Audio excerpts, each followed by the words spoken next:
When a developer is pitching a game to anyone, whether it's to the press, to the publishers, or to the audiences, they'll need a hook.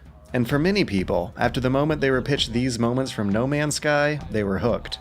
But final products often fall short of the pitches. No Man's Sky launched with tech barely able to make these liftoffs and landings look as good as they did in the trailers. After a litany of issues with their office and their technology, they also faced the problem of producing planetary quantities of content, which resulted in a game that spent its critical first few launch weeks panned for its quality of content. These are the features that a small team of 16 employees in the United Kingdom committed to, heading down a path riskier than that of Eidos Montreal, a large studio of over 500 employees backed by a major publisher who chose to cancel a bigger and fancier game after making many of the same promises. Final Fantasy Project W, as it was called, was a cancelled game project that began development around late 2011, early 2012. It was a rejected pitch to Square Enix to make the first Western-developed Final Fantasy game, but after the rejection, it continued development as its original IP without the Final Fantasy branding. I made a video about the game earlier, which you can check out here, outlining some of the speculation and rumors behind it, as well as revealing some new details about the game's tech and art style. But now I am happy to report that I have concept art proving my claims, as well as some further details outlining the actually pretty interesting story behind what features were too ambitious to get this game off the ground. This is a story made so interesting thanks to all these years of retrospect showing us just how on the pulse of current trends Eidos were, how big of a splash they could have made, and what surprisingly specific reasons this game had to be left waylaid. The first piece I have been shown here is the project's main key art. This art doesn't just reference the original Final Fantasy's title screen, but also the stuff you'll be doing through the central gameplay pillars. That is, exploring a big adventurous landscape with cities and dungeons either by foot or by air, but the gameplay pillar you don't see here is space. Space exploration was to be a key theme of this game, to the point where this piece of artwork was expanded to make for a giant, 9-foot-tall print that would have included an aerial portion including planets, stars, and spaceships that would convey what the game was to be about. As you can tell, the sci-fi spaceships here were gonna stick to Final Fantasy's traditionally steampunky airships, while in the background we can see that fractal backdrop that was said to make this version of outer space more colorful and dense than the empty black void of real life. Two-player destinations are evoked in this artwork, a giant pile of floating abstract fractals, and a floating island seemingly torn off from the surface of somewhere. And that's not just because floating islands look cool and are kind of a JRPG trope already.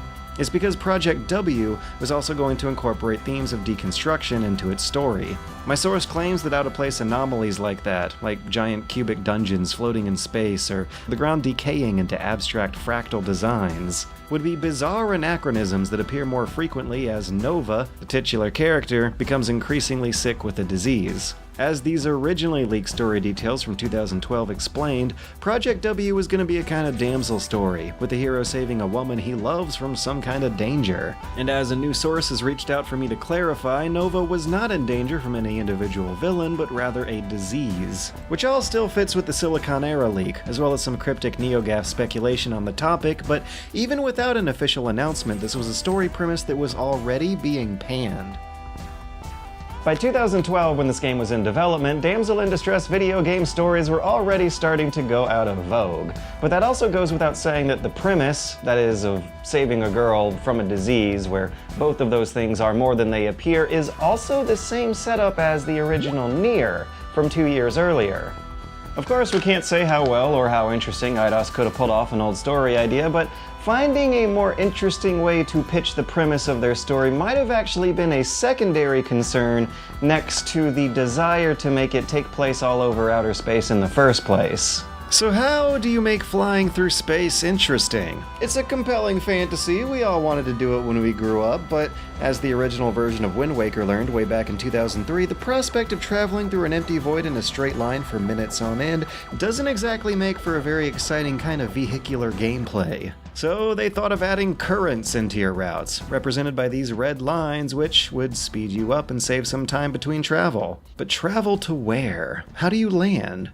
That was the next big problem. So they made this diagram, with a landing sequence broken up into layers of detail loading in as players approached, with a midway stop through some sort of environmental mask that would cover the player's entire screen in smoke, fire, dust, or some such to mask the loading happening below.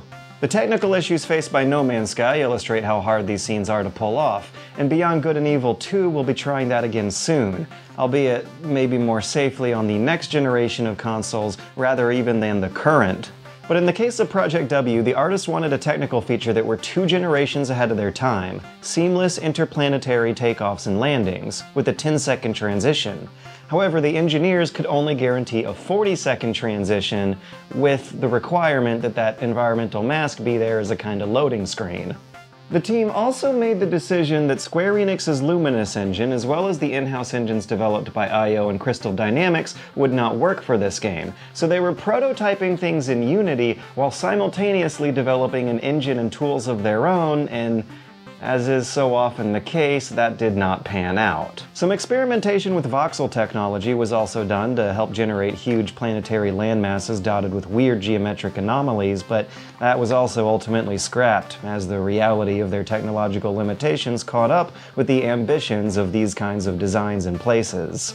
Also remember that Eidos Montreal made a name for themselves reviving Deus Ex, and the team had a very hard time applying the same methodology for making Deus Ex levels to making these giant open-world outdoor planetary landmasses.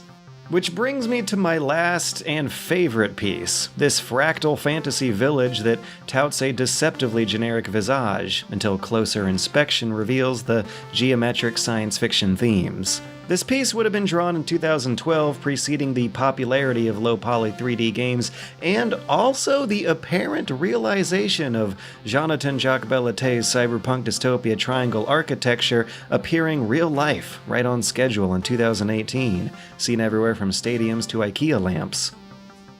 And maybe that was another feature that was pitched 2 generations before its time. The game was originally set to be this space exploration adventure spanning 40 planets, but as the reality of their budget and their technical ambitions set in, that got scaled back to 1 or 2 planets, which got scaled back again to just 1 planet with floating chunks that the player would fly around out into space to explore. But keeping that development process going for so long was ultimately what killed the project. This was a game that supposedly would have needed groundbreaking technology to even work, and the budget for that was just too high to justify its inconsistent direction. But now that the technology is out there, at other studios at least, and that Eidos Montreal has these years of experience and retrospect behind them, one can only hope that their more original pitches in the future will go better.